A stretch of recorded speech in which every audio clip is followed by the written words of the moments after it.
নমস্কাৰ এই মুহূৰ্তত আহি পৰিছে ৰাতিপুৱাৰ কেইবাটাও গুৰুত্বপূৰ্ণ খবৰ আজি ২৭ আগষ্ট অসমৰ লগতে ভাৰতৰ বিভিন্ন প্ৰান্তৰ পৰা এনে ধৰণৰ খবৰসমূহ নিতৌ চাবৰ কাৰণে চেনেলটো ছাবস্ক্ৰাইব কৰি ভিডিঅ'টোত এটা লাইক কৰি দিব আন এটা খবৰ কাৰাগাৰৰ পৰা পলায়ন কৰা কয়দীক বাংগালোৰত গ্ৰেপ্তাৰ ২০ আগষ্টত মৰিগাঁও জিলা কাৰাগাৰৰ পৰা পলাইছিল দুই কয়দীয়ে বাংগালোৰত গ্ৰেপ্তাৰ জিয়াৰুল ইছলাম সুব্ৰত চৰকাৰক বিগত বৰ্ষৰ 11 অক্টোবৰত পলাইছিল দুজনকৈ কয়দীয়ে পৰৱৰ্তী খবৰ গৃহমন্ত্ৰী অমিত শ্বাহৰ অসম ভ্ৰমণক লৈ ব্যাপক তৎপৰতা বিজেপিৰ খানাপাৰাত ২৯ আগষ্টত বিশাল সন্মিলন পঞ্চায়তৰ নিৰ্বাচনত সদস্যক লৈ সন্মিলনৰ আয়োজন বিজেপিৰ এনডিএৰ সহযোগী দলৰ সদস্যসকলো থাকিব খানাপাৰাত প্ৰস্তুতিৰ বুজ লৈ এই মন্তব্য ৰাজ্যিক বিজেপিৰ সভাপতি দিলীপ শইকীয়াৰ আন এটা খবৰ নিৰ্বাচন আয়োগ নহয় বিজেপিয়েহে নিৰ্ধাৰণ কৰে নিৰ্বাচনৰ তাৰিখ আকৌ ডাঙৰ অভিযোগ উত্থাপন কৰিছে কংগ্ৰেছ নেতা ৰাহুল গান্ধী নিৰ্বাচন আয়োগক ব্যৱহাৰক লৈ ৰাহুল গান্ধীৰ ডাঙৰ মন্তব্য ৰাহুল গান্ধীয়ে কৈছে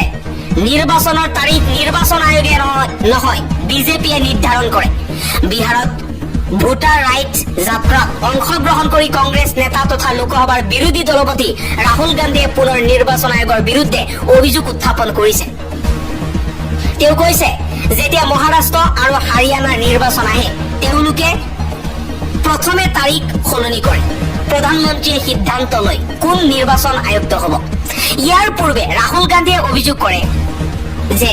বিজেপিয়ে ভোট চুৰি কৰিছে সেইবাবেই অমিত শ্বাহে কৈছিল যে অহা ৪০ৰ পৰা ৫০ বছৰলৈ বিজেপি ক্ষমতাত থাকিব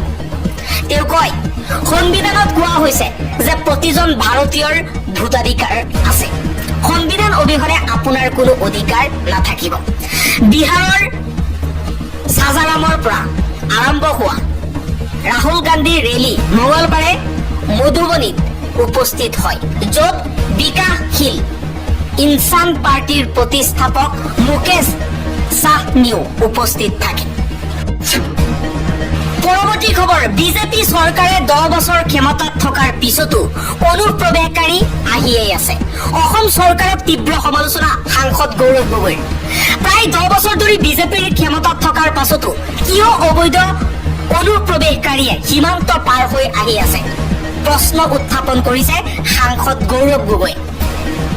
তেওঁলোক ক্ষমতাত থকা 10 বছৰ হ'ল সীমান্তৰ নিৰাপত্তা তেওঁলোকৰ চকুত দি যদি এতিয়াও অনুপ্ৰৱেশকাৰী আহি আছে তেন্তে তাৰ বাবে দায়ী কোন এই সন্দৰ্ভত কংগ্ৰেছ নেতাগৰাকীয়ে নিজৰ দলৰ স্থিতি পুনৰাবৃত্তি কৰি কয় কংগ্ৰেছ দলৰ স্থিতি স্পষ্ট কোনো বাংলাদেশীয়ে অসমত অবৈধভাৱে থাকিব নালাগে গৌৰৱ গগৈয়ে কৈছে হিমন্ত বিশ্ব শৰ্মা নেতৃত্বাধীন চৰকাৰে বিষয়টো সম্পূৰ্ণ সুনিৰ্দিষ্ট ব্যৱস্থা গ্ৰহণ কৰাৰ পৰিৱৰ্তে ৰাজনৈতিক লাভালাভৰ বাবে ব্যৱহাৰ কৰাৰ অভিযোগ উত্থাপন কৰিছে ঝাৰখণ্ডত অনুপ্ৰৱেশ সম্পৰ্কে তেওঁৰ ৰাজনীতি যেনেকৈ বিফল হ'ল অসমতো বিফল হ'ব বুলি মন্তব্য কৰিছে গৌৰৱ গগৈয়ে অসমৰ মুখ্যমন্ত্ৰী হিমন্ত বিশ্ব শৰ্মাই পৰিকল্পনা আয়োগৰ প্ৰাক্তন সদস্য সৈয়দা হামিদৰ বাংলাদেশীয়ে ভাৰতত বসবাস কৰিব পাৰে বুলি মন্তব্য কৰা সমালোচনাৰ উত্তৰ হিচাপে এই প্ৰতিক্ৰিয়া প্ৰকাশ কৰিছে গৌৰৱ গগৈয়ে কৈছে হিমন্ত বিশ্ব শৰ্মাই বাংলাদেশীৰ নাম লৈ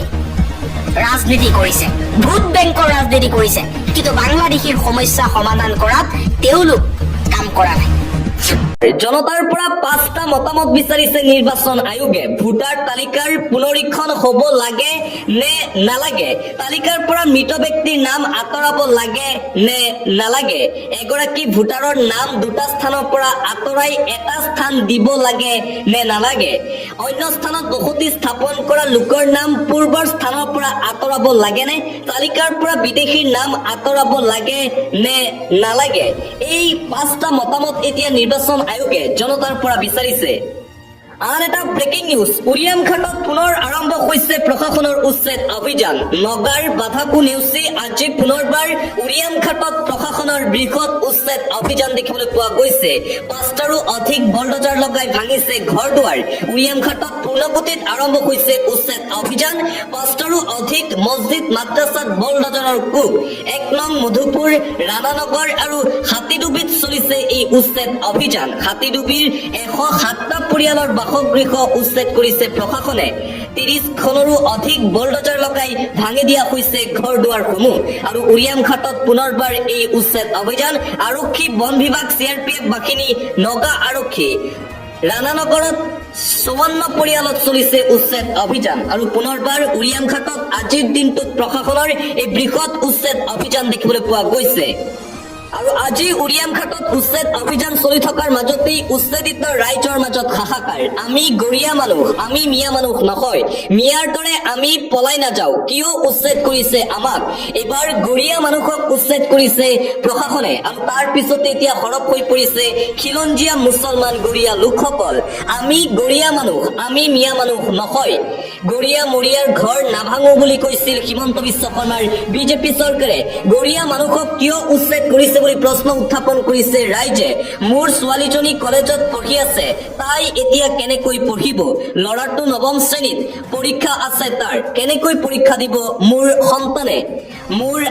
আই বোপাইৰ ঘৰ বৰপথাৰত আমি প্ৰকৃত খিলঞ্জীয়া নাগৰিক আমি মিয়া মানুহ নহয় মাটি বাৰী নাই আমি যাম কলৈ আমি মিয়া নহয় নগাঁও যাবলৈ আমি ইয়াতেই থাকিম মই ইয়াতেই থাকিম মিয়া নহয় মই যে পলাই যাম ইয়াৰ পৰা মোক সংস্থাপন দিব লাগিব হিমন্ত বিশ্ব শৰ্মাৰ বিজেপি চৰকাৰে আৰু এইদৰে উচ্ছেদিত গৰীয়া লোকসকল সৰব হৈ পৰিছে প্ৰশাসনৰ বিৰুদ্ধে জাননী নিদিয়াকৈ ঘৰ ভাঙিছে চৰকাৰে উৰিয়াম ঘাটত উচ্ছেদিত গৰীয়া মহিলাৰ এই ক্ষোভ গৰীয়া মৰিয়াৰ ঘৰ নাভাঙো বুলি কৈছিল হিমন্ত বিশ্ব শৰ্মাই তথাপিও গৰীয়া মানুহৰ ঘৰত এতিয়া বলডজাৰৰ কোব পৰিছে তাৰ পিছতে চৰকাৰৰ বিৰুদ্ধে খুব দেখিবলৈ পোৱা গৈছে গৰীয়া মহিলাৰ আৰু আনপিনে লাখুৰী ঘাটতো উচ্ছেদ অভিযান দেখিবলৈ পোৱা গ'ল আমাৰ কথা কোনেও নাভাবিলে আল্লাই হৈছে এতিয়া আমাৰ একমাত্ৰ ভৰসা ৰূপসী ঘাটত সৰ্ববৃহৎ উচ্ছেদ অভিযান চলাবলৈ সাজু প্ৰশাসন আৰু এতিয়া উচ্ছেদিত ৰাইজে কৈছে আমাৰ শেষ ভৰসা এতিয়া আল্লাহ আল্লাহ আমি ক'ত যাম আমাক ৰক্ষা কৰা এইদৰে কান্দিছে এতিয়া ৰাইজে কান্দি কান্দি প্ৰাৰ্থনা কৰিছে আল্লাহৰ ওচৰত বেদখলকাৰী ৰাইজে কান্দি কান্দি সপোনৰ ঘৰখন নিজেই ভাঙিলে বেদখলকাৰী ৰাইজে প্ৰশাসনৰ জাননী পোৱাৰ পাছতেই টালি টোপোলা বান্ধি ঘৰ এৰিবলৈ সাজু বেদখলকাৰী